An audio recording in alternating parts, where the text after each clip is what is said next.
Колега, помниш ли любим портрет? Или го замени с нов тапет?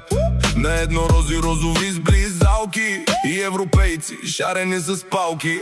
Бяха други времена. Ти беше спец на синки по коленцата. Сега за сметка на това облизваш мляко от мъжленцата. Колега, помниш ли какво изпя? Или главата ти бомбира? Как тъй брутално се насра, че лайновост не те побира. Колега, помниш ли какво изпя?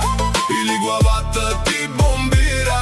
Как тъй брутално се насра, че лайновост не те побира. Най-жалкото пък в това да бъдеш брюкселска бръмтия че дори на край света не ще останеш в нечия чекия.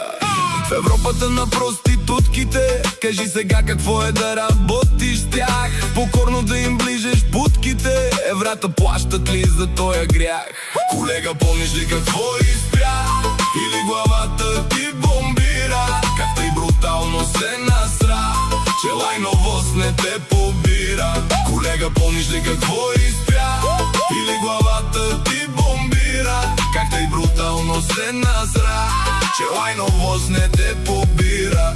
Що бе, хазартно батенце се превърна в розово патенце. Чак Васко педераса ти се смее. Кажи сега, по дела на Асенчо къде? От идол се превърна в либераст, с фикция и илюзия за власт. Децата ти дали ще ти простят? Слугиньо, евродепутат. Колега, помниш ли какво изпя? Или главата ти бомбира? Как тъй брутално се насра, че лайновост не те побира. Колега, помниш ли какво изпя? Или главата ти бомбира?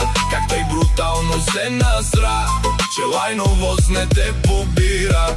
За дупето е ясно, че нема хемороиди, ама не е и никак тесно. Кажи честно, държи ли